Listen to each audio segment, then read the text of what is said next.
శ్రీ దుర్గా కవచం పఠిస్తున్నవారు బాలసుబ్రహ్మణ్యం కలవలపల్లి.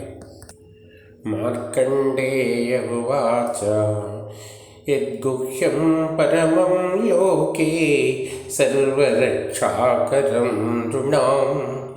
యన్న కస్యచిదాఖ్యాతం తన్మే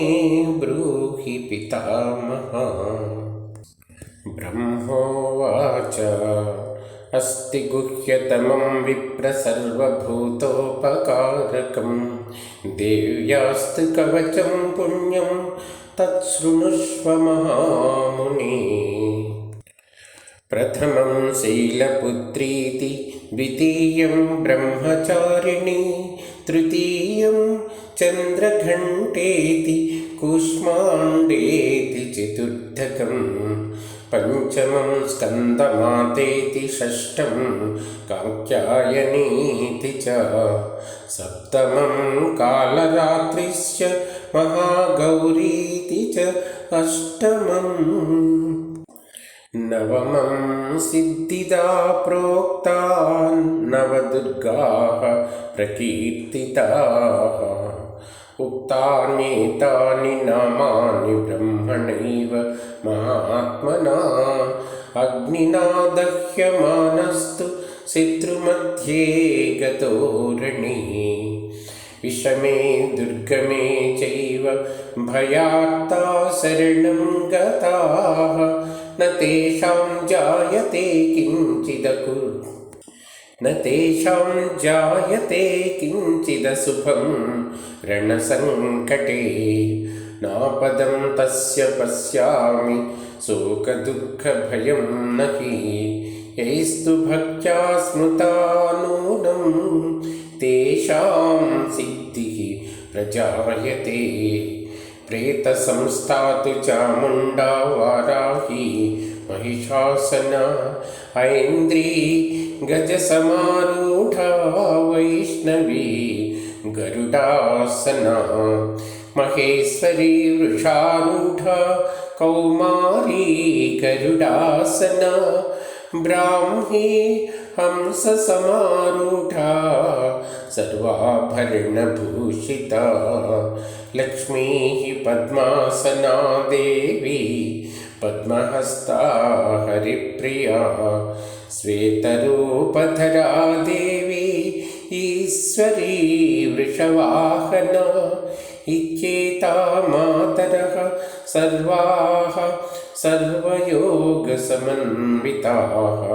నానాభరణశోభాఢ్యా నానారత్నోపశోభితాః దృశ్యంతే రథమారూఢా దేవ్యః క్రోధసమాకులాః. శంఖం చక్రం గదాం శక్తిం హలం చ ముసలాయుధం కీటకం తోమరం చైవ పరశుం పాశమేవ చ కుంతాయుధం త్రిశూలం చ చారంగమాయుధం ఉత్తమం. దైత్యానాం దేహనాశాయ భక్తానాం అభయాయ చ ధారయంత్యాయుధాని తం దేవానాం చ హితాయ వై. నమస్తేస్తు మహారౌద్రే మహాఘోరపరాక్రమే మహాబలే మహోత్సాహే మహాభయవినాశిని. త్రాహి మాం దేవి దుష్ప్రేక్షే శత్రూణాం భయవర్ధిని. ప్రాచ్యాం రక్షతు మాహేంద్రీ ఆగ్నేయాం అగ్నిదేవతా దక్షిణే అవతు వారాహి నైరుత్యాం ఖడ్గధారిణి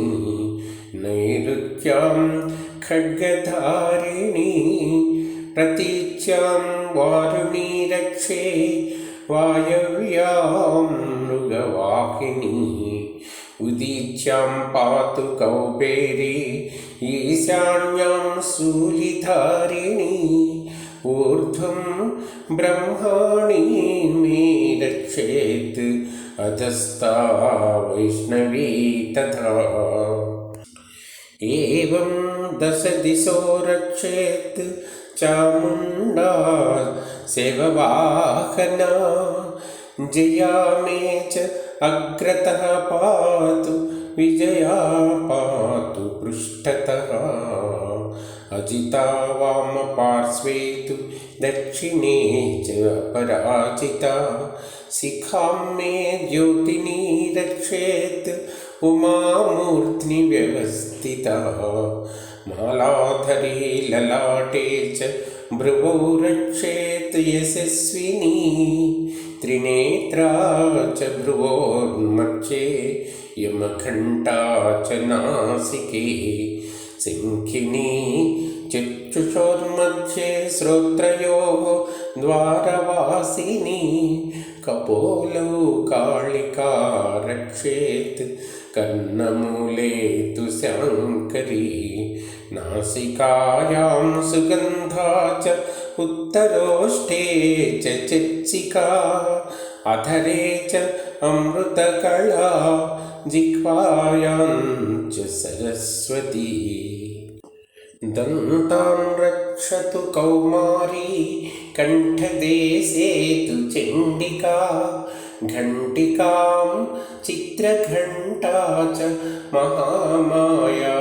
च तालुके कामाक्षी चुबुकं रक्षेत् वाचं मे सर्वमङ्गला ग्रीवायां भद्रकाली च पृष्ठवंशे धनुर्धरी नीलग्रीवा बहिः कण्ठे नलिकां नलकूलरी स्कन्धयोः खड्गिनी रक्षेत् बाहू मे वज्रधारिणी हस्तयोः दण्डिनी रक्षेत् अम्बिका च अङ्गुलीषु च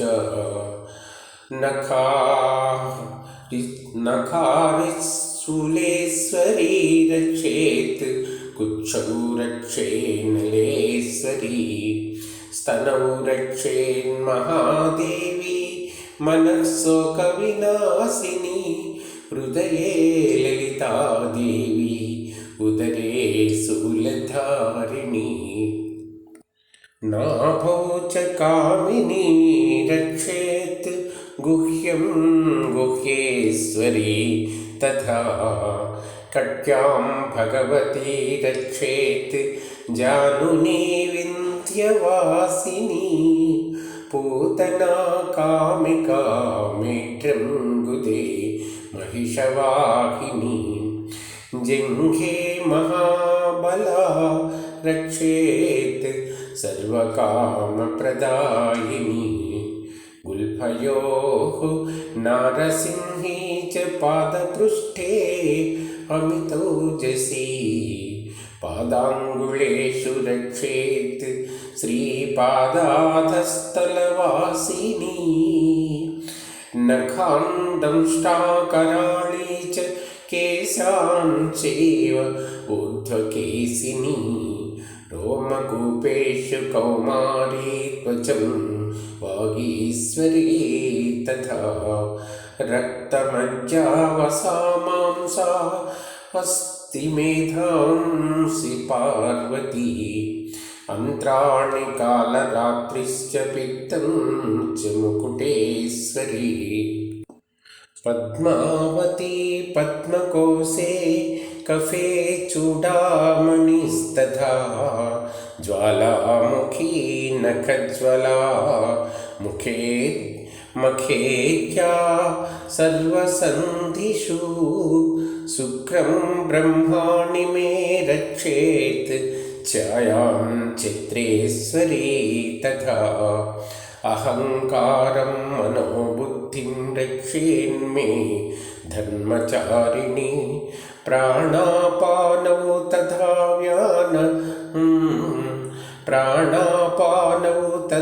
व्यानम् उदानं च समानकम् वज्रहस्ता च मे रक्षेत् प्राणं कल्याणशोभना रसरूपे च गन्धे च शब्दे स्पर्शे च योगिनी सत्त्वं रजस्तमश्चैव रक्षेत् नारायणी सदा आयुरक्षतु वाराही धर्मं रक्षतु वैष्णवी यशः कीर्तिं च लक्ष्मीं च धनं विद्यां च चक्रिणी गोत्रमिन्द्राणि मे रक्षेत् पशून् मे रक्ष चण्डी पुत्रान् रक्षेन्महालक्ष्मीः भार्यां रक्षतु भैरवी पन्थानं सुपथा रक्षेन्मार्गं क्षेमकरी तथा राजद्वारे महालक्ष्मीः विजया सर्वतः स्थिता रक्षाहीनं तु यत्स्थानं वर्जितं कवचेन तु तत्सर्वं रक्ष मे देवि जयन्ती पापनाशिनी पदमेकं न गच्छेत् यदि चेत् शुभमात्मनः कवचेनावृतो नित्यं यत्र यत्रैव गच्छति तत्र तत्रार्थलाभश्च विजयः सार्वकामिकः यं यं चिन्तयते कामं तं तं प्राप्नोति निश्चितम् परमैश्वर्यम् अतुलं प्राप्स्यते भूतले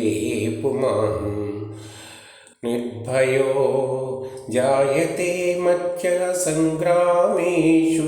अपराजितः त्रैलोक्ये तु भवेत् पूज्यः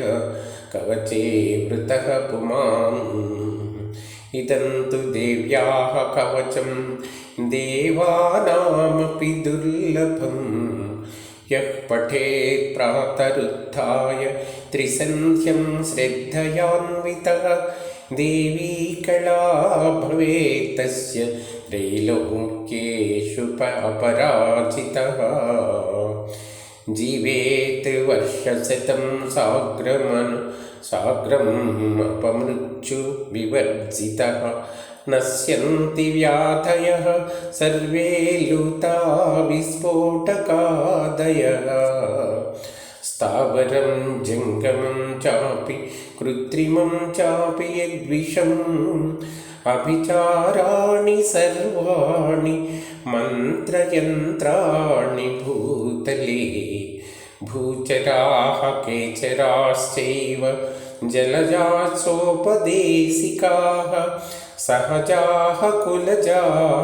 मालाढाकिनी शाकिनी तथा अन्तरिक्षचरा घोरा ढाकिन्यस्य महाबलाः ग्रहभूतपिशाचाश्च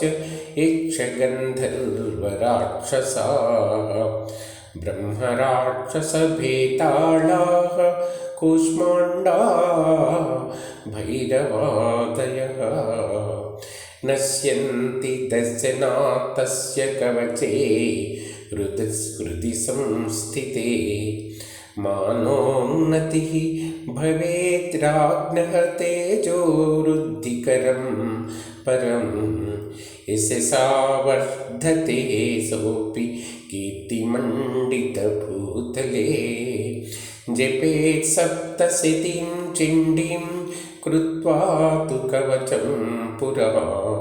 यावद्भूमण्डलं धत्ते सशीलवनकाननम् तावत्तिष्ठति मेदिन्यां सन्ततिः पुत्रपौत्रकी देहान्ते परमं स्थानं यत्सुरैरपि दुर्लभं